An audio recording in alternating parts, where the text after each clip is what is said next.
Hi and welcome to World of...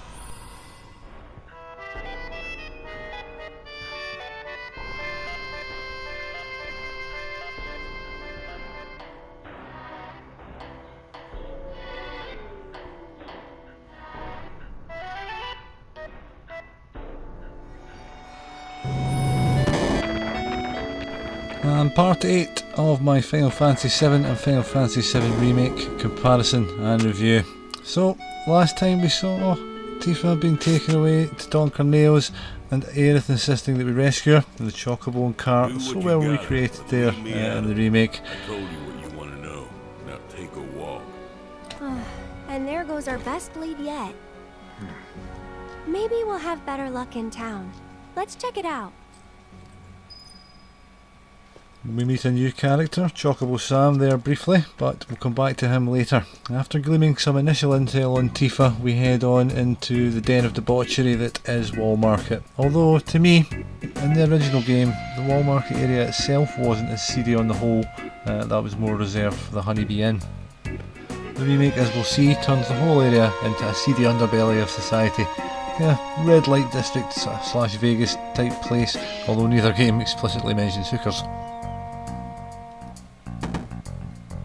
In both games, movement in the main story is now prohibited until we visit Don Corneo's mansion, but we can see some of the sights in Wall Market and interact. The remake, of course, expands on this interaction. We see Johnny there from Sector 7 has found his way to the Honeybee Inn. Only a small interaction in the original, which I think may influence the date seeing the gold saucer later, I'm not sure. Anyway, as you see, the remake again takes things a bit further. While the geography of Wall Market is widened in the remake, they still try to stay true to the layout. And here we start off a small side quest in which Johnny assists, and he also later then comes in and stands in for Aerith from the original. I knew it! Let me guess. After you've had your fun, you fall into a spiral of shame and self-loathing. But it only lasts a moment, doesn't it? Next thing you know, you're right back here again. Huh? Got a question for me? Seen Tifa around? Tifa? My love? My light? Who are you and how do you know her? No, shut up. I don't care. Tifa's here? Why? Tell me why! Oh God, no. I did this to her, didn't I? She came looking for me to beg me not to leave her. Snap out of it, Johnny. Your Tifa needs you. Tifa, I'm coming, baby! Who was that? Nobody you want or need to know.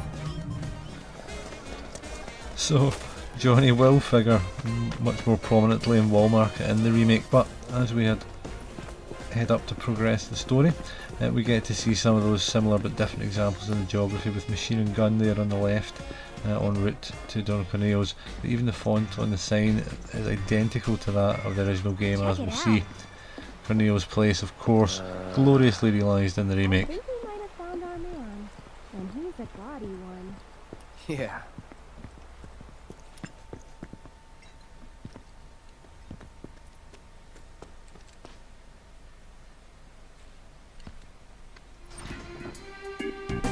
Machine and Gun on the right with that same font there, as I thought I'd pull the original back to show the lead up to the mansion too. But now I faced a bit of a dilemma in how I took this video forward. The two games diverge and differentiate so much in this section that it was impossible to do my leading sort of from one to the other that I've tried to weave thus far. So I felt it best to show how quickly we get the gist of the goal in Wall Market in the original game, and then fall back and show how much more that we actually need to do in the remake. These scenes of Aerith suggesting to Cloud to dress up as a lady cracked me up back in the day, but even now I think that the dialogue holds up and remains amusing. As we'll see though, although the remake retains the cross-dressing, it's only really something for Cloud that's added in as a finale to the whole section, but this does work very well with the storyline. We will see Cloud's hesitance related in the remake, as it is here, at the culmination of the chapter.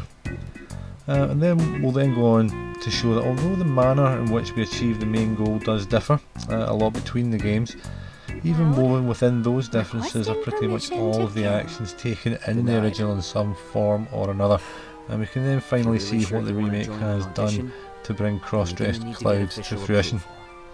And who can give us that? The trio. The only ones in town who are considered authorities on Corneo's particular tastes. First, there's Chocobo Sam. And then there's Madame M over at the massage parlor. Last but not least, there's the Honeybee Inn's Andrea Rodea. They're an eccentric bunch, to put it mildly. And you should know they don't recommend just any girl stupid enough to come knocking. Duly noted. Thanks for the info. We'll be back soon. So in both games we have to gain entry to an audition at Don Corneo's when he chooses a bride for the evening. But Leslie there will feature again in later parts of the game. First we head back out to Chocobo Sam, and the choices here dictate the missions that we'll have to carry out. Just not quite Corneo's cup of tea. Bit of an ego dent for Aerith there. But if only the Don will do, try convincing one of the other two. That's why it's a trio, not just the Mio. Now skedaddle. The other two being Madame M and Andrea at the Honeybee Inn. Mind if I see that coin of yours?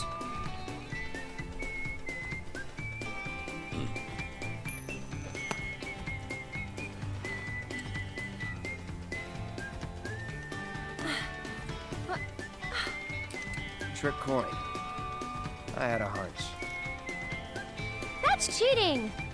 And that's the wall market way. Lesson learned. Still cheating. So, Sam showing us the ways of Wall Market, and we move on to Madame M. Well, there's not really much choice, as we're unable to gain access to the Honeybee Inn and Andrea at the moment. Huh? Why? What happens in Wall Market stays in Wall Market, I guess. But in truth, it's a hand massage that Cloud's received, and the options surrounding this and the previous Sam coin toss all work to impact the dress Aerith will wear at the Don Corneo choice, which we'll see next time, and also the side missions that were later offered. So fabulous. You look like a A nice little chance to control the Aerith character for a short moment there as Cloud recovered from his massage. What I said. But don't worry. It's obvious you can't afford a dress with that kind of price tag. So listen, I have an idea. There's an underground coliseum in this town. Up for a fight, Cloud? Good. Because I'm getting you into that arena. If you win the tournament, I'll transform Aerith into a drop-dead gorgeous... There any prize money? Yes. Alright. That's what I like to hear. They're already letting fighters inside. You should hurry. Run along. So, getting Aerith a dress is the main mission here, and the way that we obtain her outfit is to compete in 3 battles in a battle arena, something which I think is maybe inspired by the Gold Saucer battle arena later on in the original game. And these two that we'll see hosting, Koch and Scotch, may seem familiar. In the city that never sleeps, in the paradise of the... And that's as we'd see them later on in the original game as Don Corneo's 2 main henchmen. The storyline changes led them here to being the tournament compeers. We bid you the warmest of welcomes. Are you sitting comfortably? For tonight, the most gruesome spectacle anywhere in Wall Market or beyond shall be yours to witness, here in the Corneo Coliseum! Tonight's grand prize is no less than 1 million gil, and there's only one way to get it. Brutalize your opponents. So following the 3 challenge battles that we're faced with in the battle arena, we are given a surprise super boss fight in order to win the tournament. And this is against what was this standard enemy between sectors 6 and 7 in the original game, the Hell House, a nod to how difficult it was to fight that when first playing. And we'll see in a moment here how spectacularly this has been updated in the remake.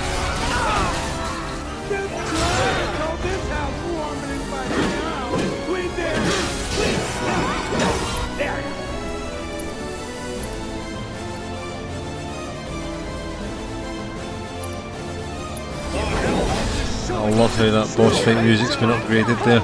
I must say the elements of the music taken from the original game really do all sound great updated. At the end of this fight we'll see another one.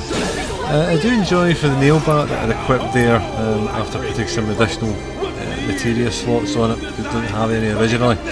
The Cloud's attack animation for the Punisher mode is not just your standard sword swings, it's actually a proper baseball swing that he's taking at the enemy, which I'm sure is connected to the popularity of the sport in Japan, and it's a nice touch. Following our victory here, a hush falls over the crowd and we feel a familiar fanfare.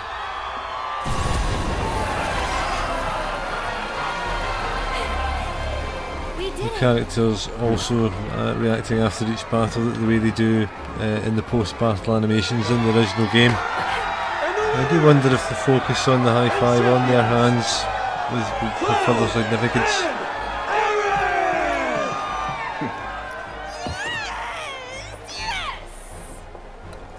So she's happy with her million gil.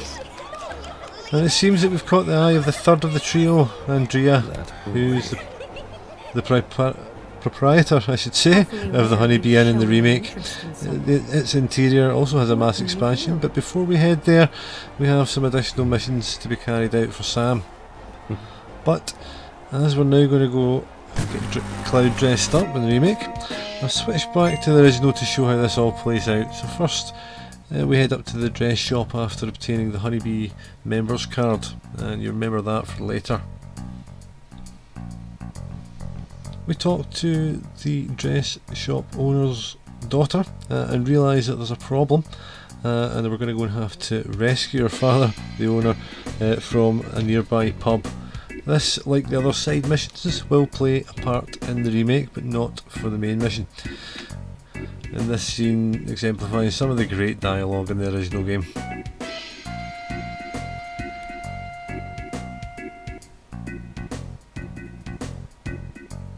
Also worth noting that it's confirmed there as the shopkeeper's daughter. That will come back into later, but the shopkeeper seems reluctant until Aerith explains why exactly the dress is needed. I find the having to go away from Cloud, simply turning his back on screen, to be quite amusing. For reasons known only to him, the shopkeeper making a dress for a man is enough to get his creative juices flowing. I suppose much in the way mine have been by making a video about it. So we see some choices here which they're connected to the type of dress that Cloud is going to get, and relates to the chances of him being chosen as Don Corneo's bride. We head back to the dress shop and get our dress. In this case it's the silk one, and that's the best option that we can get in the original game. And as we go to try it on, there's a funny little scene as Aerith sneaks a peek while Cloud's getting changed. And again, some tremendous dialogue in the original game here.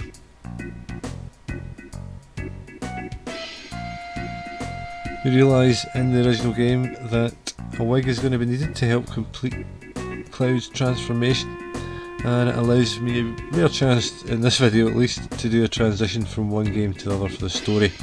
The shopkeeper explains, much to Cloud's dismay, that he has discussed the situation with a friend and to head over to the gym.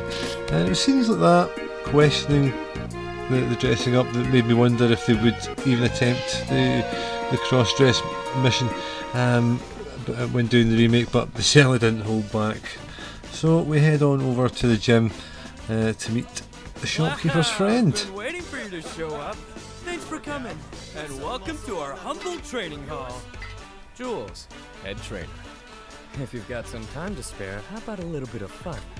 Want to try taking on one of our guys? You're not serious, are you?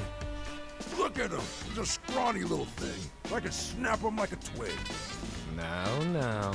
I wouldn't judge this one by his muscle mass. So the remake names the characters as Jules and Ronnie, but in the original Jules was simply Big Bro, as we'll see in a moment, and Ronnie was never named. So, you up for a round? Ha! You're taking me on? You look like a dried up old terpsichore left out. Got no idea what you're getting into, little man. Alright, enough talk. We'll settle this the tried and true traditional way. A squat off. Now, let's all see what you've got. So it is a squat off in both games, but in the original one it's actually the only mission that we need to do in order to progress in the story. And the remake also allows for further challenges in the gym. You can compete in harder squats against the fellow in red, and later on you can also bring in Tifa to do some pull-up challenges against the guys as well. That might actually be against Jules potentially. But in the original it's all about Big Bro's wig, and the unnamed Ronnie wants it bad. The mechanics of the squats are simple enough. It's just about staying in rhythm and keeping your timing and the right button presses. Indeed, it's pretty much the same mechanism, slightly altered in the remake to do the squats, but it is much harder to keep time, especially once the on-screen hints vanish. But victory again will give us a little victory tune. And the original fulfills our quest, and the quality of the wig that we receive and therefore the chance of being chosen depends on the score that we do get, but we do get a wig even if we lose. And regardless, we know one thing, that Big Bro and Jules has fists of steel, and they cut to the bone. There's also side missions in the original game which obtain additional items that increase Cloud's chances of being picked by the Dawn. Here we're getting something for the materia merchant, which is hidden in the vending machine. And in the original we have to stay the night, and in that little scene, raid the machine during the night. And the obtaining of drinks is the same in the remake, although we can get all three. We're with Johnny, as you'll hear there, and that's because Aerith is presently away being made up in her dress for Madam M for the audition, so Johnny takes her place for the remake side missions. Don't scare me like that. Whatever. We got what we came here for. Let's get out of here and head to the materia. As we hear Johnny having lost none of his annoying qualities that we've seen so far. So we head back to the materia store with our gains, and in the original game this is where we receive the additional tiara game for the dress up challenge. In the remake it's built into the overall side mission of that game, but it depends the drink that you purchase during the night, the level of tiara that you'll get. It's you. It's time, so, bro. as we leave, Could it be? Oh, it is. The sauce. The sauce. Whoa. Never thought I'd live to see the day. It's just sauce. No big deal. Don't sell yourself short. This is only given to one who is truly a man among men. I know. Damn, bro. That's why you're such an awesome dude. Oh, right. Hate to break it to you, but that thing you were looking for? Not here. It's long, long gone. Shitting me? Nope. Sorry. As I recall, the guy who runs the restaurant should have it. Ugh. Well, I guess we know where we're headed next. Come on, bro. Well, that's that. Time to polish the old orbs. Give them a spit shine so they positively sparkle. Hey, if you're done here, then get going already. Restaurant up next, huh? so as we leave the store owner to polish his orbs,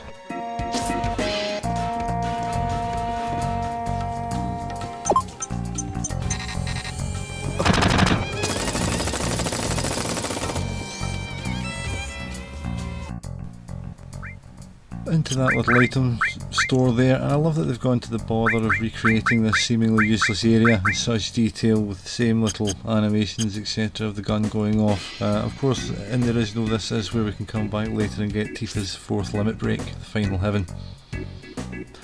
So after checking our items, and you may note those briefs I haven't shown you as getting, but we'll come to that, but the pharmacy coupons can be traded in the original game for one of 3 items, which is rewarded by one of 3 perfumes to help Cloud's allure. That's fair. Still, if you can find the time to deliver the rest, you'd be doing me a pretty big favor.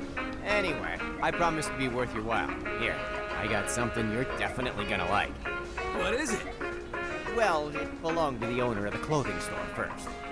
I selected the digestive this time as it gains the best result. I'm going to see that the 2 can be obtained in the remake as we complete this part of the side quest.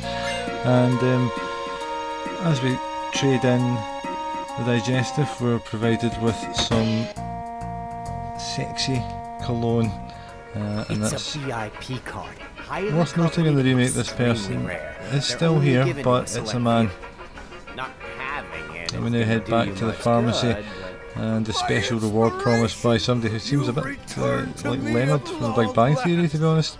Yo, is that what I think it is? Oh, you bet it is. And it was hard won. I sewed dresses day and night for those ladies until I got what I was after. A Honeybee Inn VIP card! I knew it!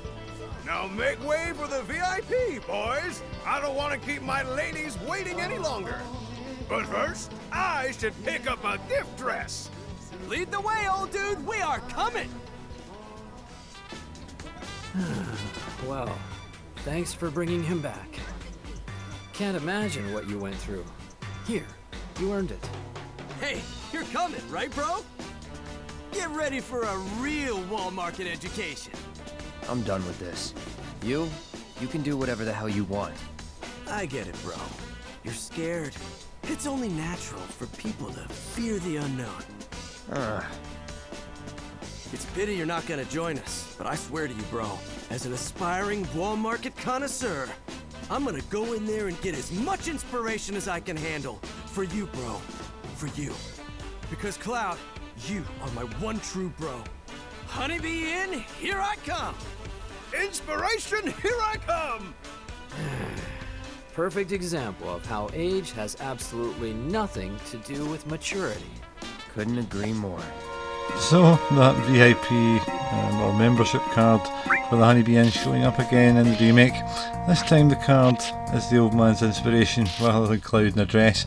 But this is something prevalent throughout the whole section, really. The swapping of gender is obviously the main theme of the mission, with Cloud having to dress as a woman, but all the way throughout I've noticed a few wee changes.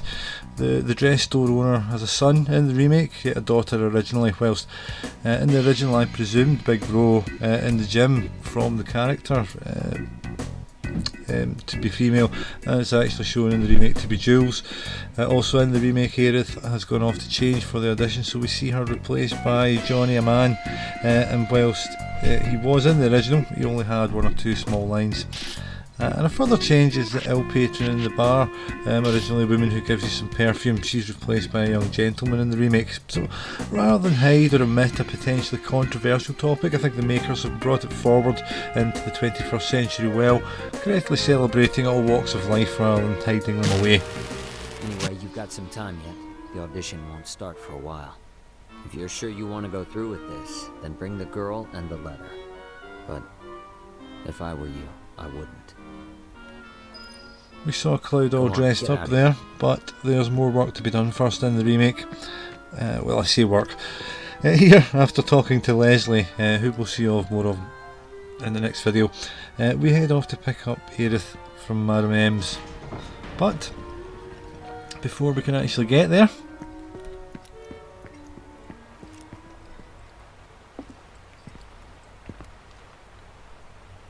Johnny has actually brought her to us, and a lovely scene in the remake to emphasise, I think, Aerith's importance to Cloud.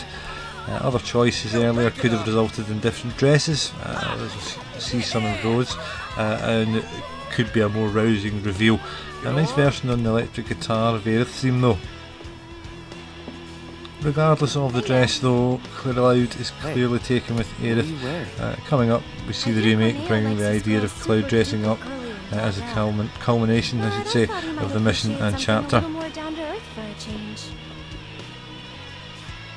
What? You don't like it? I didn't say that. Then, does that mean you do like it? Hey, we see wait a now minute. Did Johnny forget to give you my message? the remake will The one mirror the asking you original to stay scene put? from No, earlier I on got when it. Aerith I was suggests the worried about you. cross-dressing to Cloud. I'm starting to think this place is more dangerous than we thought. Who knows what they'll ask you to do in this audition? No way in hell I'll let you go in there by yourself. By myself? Oh, don't worry. I wasn't gonna. Come on, you'll see. See what, exactly? According to Madam M, you've caught the eye of a certain fabulous someone, and they'd like to meet in person. Huh?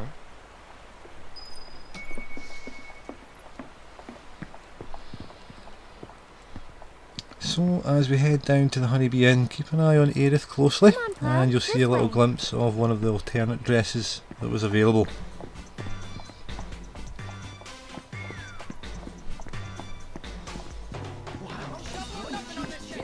Look at you. Well, what do we have here? You're quite the pretty little lady. The flowing red gown, clearly more in line with what she wore in the original game, and my daughter happened to have snagged the appropriate footage this time through. As we walk down, I feel it's a good place to point out the differences overall in Wallmarket. In the original I felt it was very much the Honeybee Inn and Don Corneo's to a degree, which contained any kind of sordid action. However, in the remake the overall feel, I would say, is the whole area of some kind of red light district for the slum residents, which is run by the Don. It may be though this is just made clearer in the remake, and watch out for this flipping back to my playthrough To see the Honeybee Inn's in a moment. Andrea Rodea and convince him to give you his stamp of approval. Ding. You said you didn't want me going alone, right? Well, with Andrea's help, you can join me. It'll be fun. And honestly, I think you'll look pretty cute in a dress. What? It's pretty rare for Andrea to take a personal interest in someone. At least, that's what Madame M said. Trust me, this is gonna work out great. Come on! Don't you want to save Tifa? Wait. No can do, Cloud. This is our plan, and you'll learn to love it. So, here's how I think we should approach him. Madame M said Andrea was a man who'd give anyone a fair chance to win him over. So I say we march right up to him, explain the situation, and see where that gets us. Sound good? Come on! Don't you want to save Tifa? So we head on into the Honeybee Inn to a previously unforeseen Good evening. reception area. Welcome to the entertainment extravaganza that is the Honeybee Inn. We're here to see Andrea Rodea. You must be Mr. Cloud. He's waiting for you. Mr. Cloud? I've been instructed to send you through without delay, sir. Please, make your way to the stage in the back. What stage? The one in the back, sir. Straight through those doors and down the hall. So we find we've to head for a stage, but then we enter the building proper. Of course, we may just have bypassed the reception in the original, but we'll now enter probably the most bizarre set of scenes I've ever seen in a game, or probably anything else for that matter, as we see some of the goings on at the Honeybee Inn. First, you can listen to an odd sound, but we can go all voyeuristic and have a peek.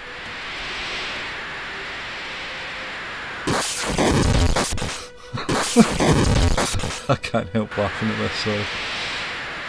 So initially this chap's bobbing head did give me some concerns, but we'll go on to see someone, and I think it later is hinted that it's President Shinra having some kind of role play. I think he seems to be dressed as some kind of king, but when the curse of the resurrected Satan is brought up, I think it's time to go. The main hallway of the Honeybee Inn, beautifully brought up to date, the layout perfectly aligned to the original, and in the remake we see that it's Palmer and not the President up to no good as he frolics and chases around a Honeybee Inn girl, and I'm just glad that we didn't get to see him catch her.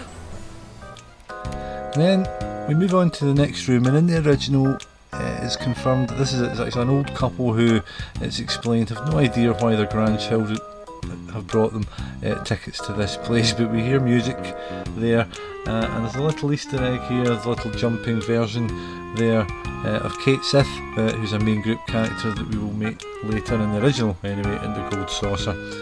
And on the other side of the Honeybee are two unoccupied rooms, and we have the choice of only one of these to visit, and these offer different rewards to add to your femme fatale costume. So either the expletive room or the group room, neither sounding too appealing, but don't worry, I couldn't do this video without showing you both rooms from the original game. Indeed, it was this section of the game that inspired me to do a video in the first place, as I always found. It's so funny. My first playthrough though of Final Fantasy VII, I never actually visited the Honeybee Inn, missed it altogether, which shows how little you actually need to do, how much you can miss. But we enter the room, and I must say, first seeing this, I was wondering how far they were going to take the polygonal action, but things are about to go in a very different route. as we'll see. Regardless of the choices here, we're soon joined by Mookie and his mates in our group room. It just makes me burst with laughter every time excuse me, I play through or watch this scene. It's just so out of context with the rest of the game. And I love how they managed to convey Cloud's discomfort through these the less resolution graphics. And coming up, I love how they actually pan the camera up when we all have to move over to the jacuzzi, and I presume Cloud is being stripped to his briefs from these noises, which are similar to when he changes in the dress shop later. I always felt Mookie here bore a striking resemblance to Freddie Mercury, but as we all bathe together, I think Cloud would clearly be in there with some fat bottom girls, and this lot seemed to be saying, "Don't stop me now," from exiting the hot tub. In all seriousness though, I think this area especially would highlight to parents that although it looks like a fun little RPG, Final Fantasy VII does deal with some weirdly adult topics. And the dialogue shines here throughout the whole thing with such brilliant lines, such as "Daddy's so lonely" right at the end here.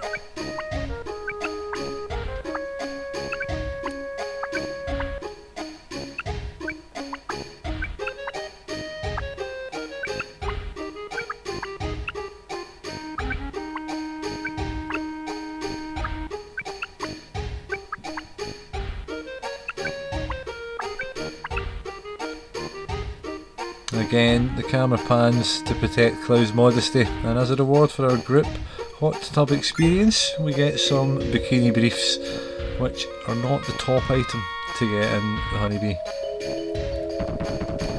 In the remake, the same room is occupied by Johnny's father, who seems to be absolutely smashed and is staring at a B-girl's arse to guess the shape that's being made by her. We need to assist him, of course.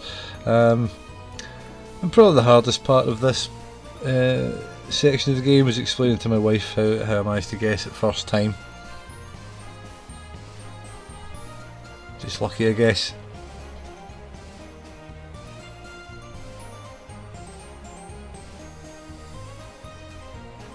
But no, it's clearly a triangle, isn't it?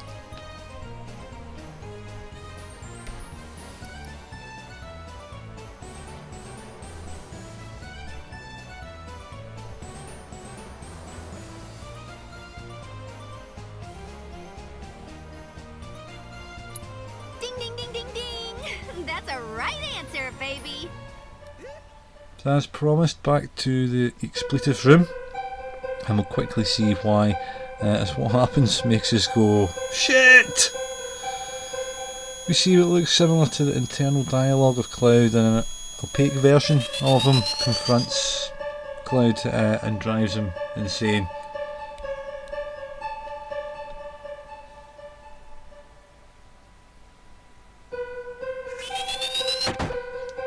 He disappears and we collapse into the darkness, and there's some more, I think, inner dialogue as we hear somebody has called for help in the room, and eventually Cloud begins to notice the room around him again, whilst this severely ominous music plays.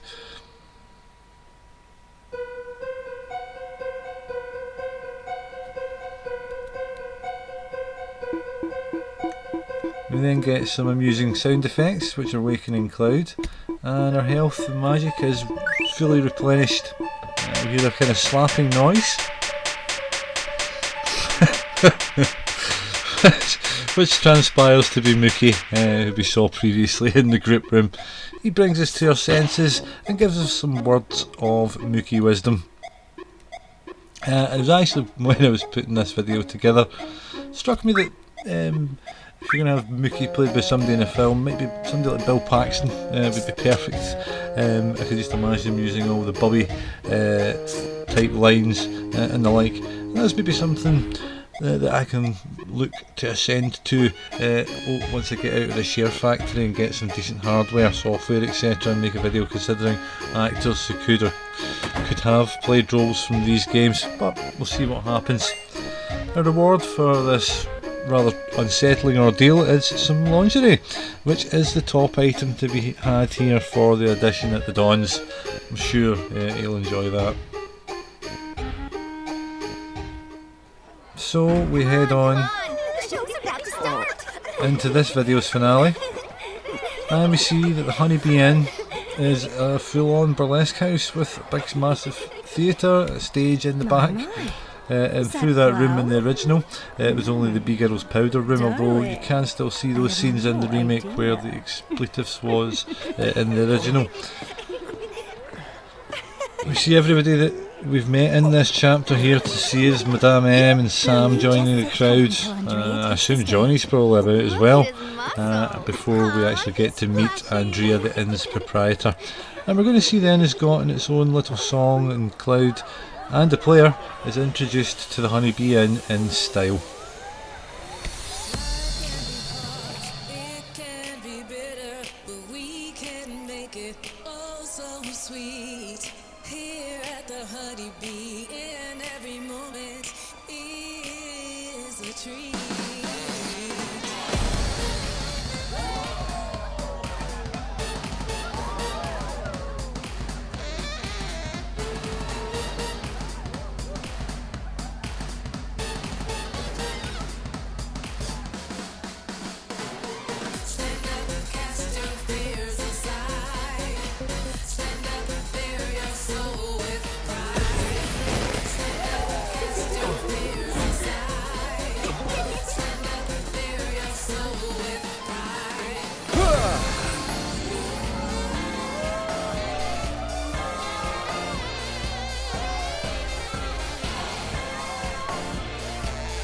Welcome to the Honeybee Inn, Cloud. You seek my approval, do you? I understand. But those who crave my favor must first prove that they know how to move.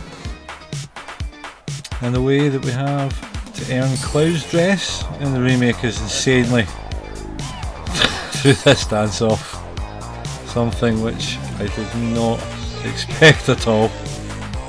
I'll let it run in a second, but this, alongside some of the dialogue choices, I think, dictate the dress that Cloud will win through this to wear to the audition.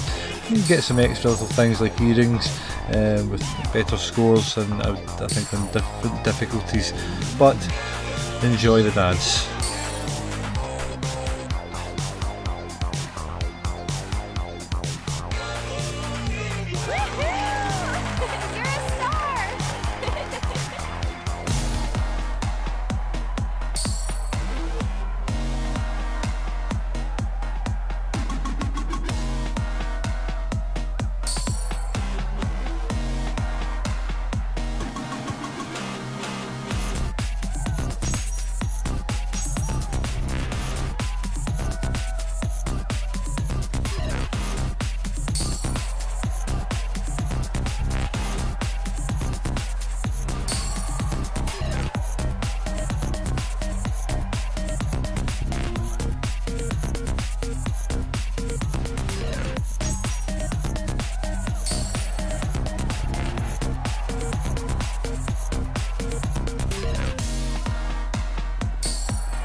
So everyone suitably impressed with Cloud's moves, but most importantly Andrea, who promises to turn us into a vision of beauty. And we have further Honeybee song moment whilst that transformation takes place. Yes, I will transform you into a vision of beauty. Now, without further ado, let us begin!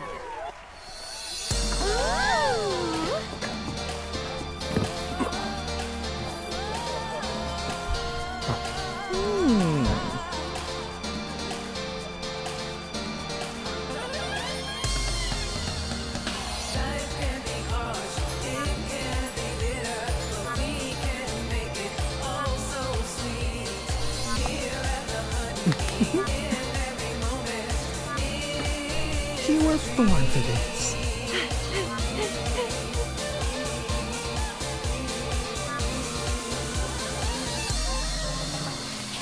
Having played the remake only 2 or 3 times through, I've only managed to get this purple dress, but my daughter did manage to get a black one I think, but alas I failed to catch that footage. As Claudette is going to leave the inn in a moment, I've brought in the original just to highlight how even Cloud's stance, once dressed and as a woman, and the way that he walks and moves has been replicated. I could dance too! How much did you drink tonight? Over I here. can't help it. How about It you was a drink? amazing. We can talk. Was it planned from the start? Probably not. Did you see their look of surprise?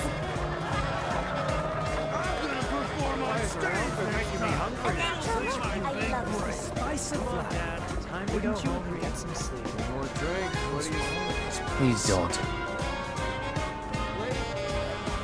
Not a word. Not even one? But one. No! Such flowers from afar. But you're so pretty. I would give anything to get to know her.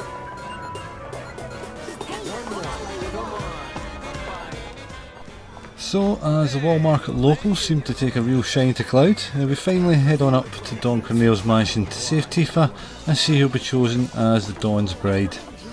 Is it going to be Cutie Cloud, alluring Aerith, or tasty Tifa? Well, the answer to that question is for next time.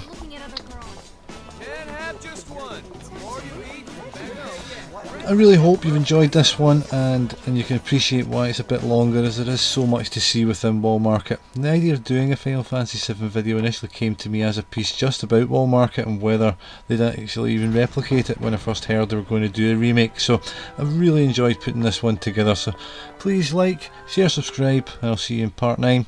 Cheers for now.